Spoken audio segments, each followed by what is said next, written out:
Welcome to my channel where we cover the lore of Final Fantasy XIV. We cover the stories both big and small, the epic and the cute, the silly and the tragic. I hope you all enjoy the ride, and welcome to the Chronicler of Lore.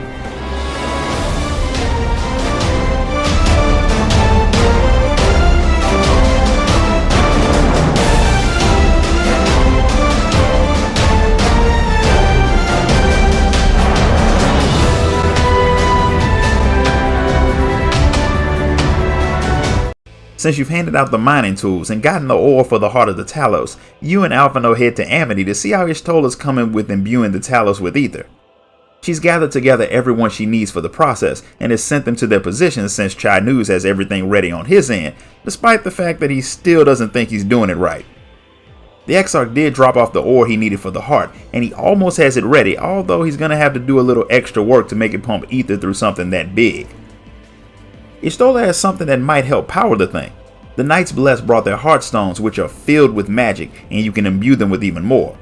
The stones are sacred to the Blessed, but using them to help bring the Knight back to the First is a goal they can get behind, so they're more than willing to part with their sacred stones. After Y'shtola gets you to imbue one of the stones with ether, Chai-Nuz lets her know where to put the stones to help power the Talos, and she gets ready to head off to do just that. Once the Talos moves, the climb up Mount Gulg will be rough, so Alphinaud recommends you get a bit of rest. They don't want you to overtax yourself and explode or anything. Everyone heads off to do their tasks, but Y'shtola stops Urianger. She wants to make sure that he does in fact have a plan to save you if your body can't contain the final Warden's light. Of course, this gets your attention too, and your friend admits that he indeed does have a plan to save you, and the tools he needs to do the deed are in the area, but he can't let you know what it is too early or the plan will fail. The answer is enough to satisfy Y'shtola, because while Urianger hides things, he's not a liar. If he says he has a plan, then he does. It's almost done. The Talos just needs to be filled with ether and it'll come to life. Then your attack can begin. Which means you really do need to rest. The Exarch is supposed to be doing the same, but he's not in the tavern where he should be. You find him sleeping by a rock outside of Amity. The village is run down, but I'm pretty sure their pillows are softer than bricks. The man claims he just wanted some fresh air, but he'd fallen asleep. Being away from the Crystal Tower for so long drains him. When he had first decided to work towards saving the world, he had realized that he'd be long dead before he completed the job, so he merged himself with the tower so he could live forever. The only catch is that he can't travel too far away from the tower, and his body seems to be turning into a crystal too, which I think is a little more serious than his travel restrictions. But because of you, his mission is nearly completed. Since you have nothing to do but wait, the Exarch wants you to sit with him and talk for a bit. He wants to know what you plan on doing once this whole Light Warden thing is over, and of course you'll be getting back to the war with Garlemald, since technically Stormblood didn't end before he kidnapped you and started Shadowbringers. Regardless of what you decide to do, what adventure you plan on going on next, the Exarch believes you'll make the lives of everyone around you better. However, he still won't give you any more than vague answers about himself.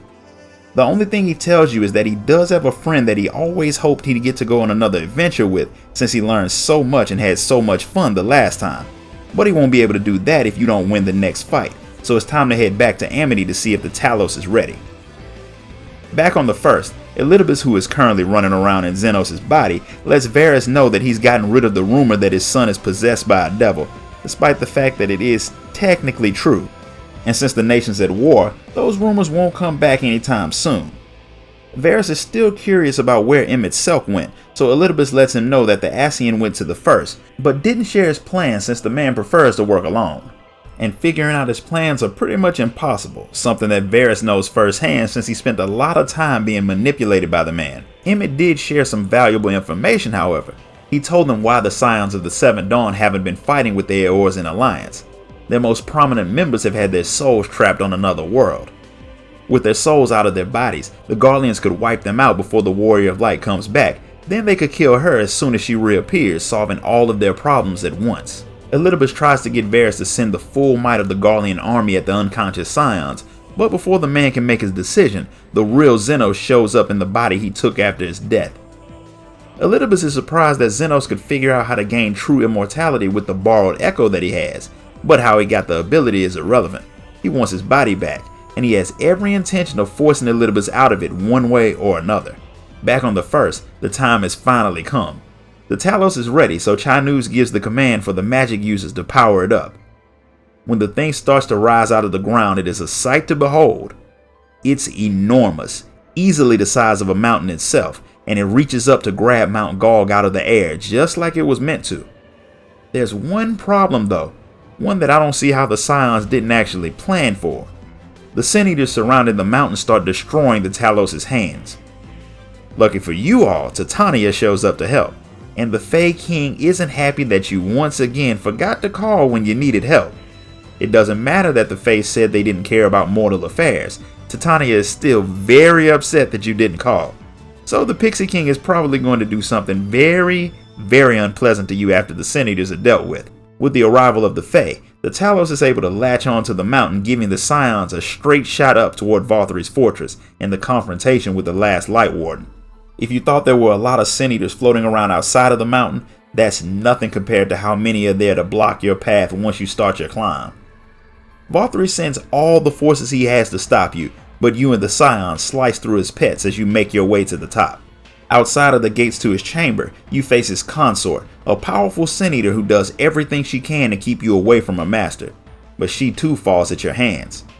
However, Vauthry has even more troops to send your way, so your group has to make a decision. They decide to leave Vauthry to you while they hold off his horde.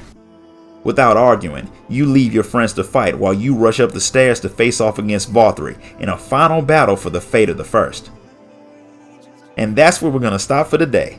If you enjoyed this video, hit the like button, subscribe, and ding that notification bell. And if you want to buy me a coffee for my work, sign up to become a member of the channel. Until next time guys, later.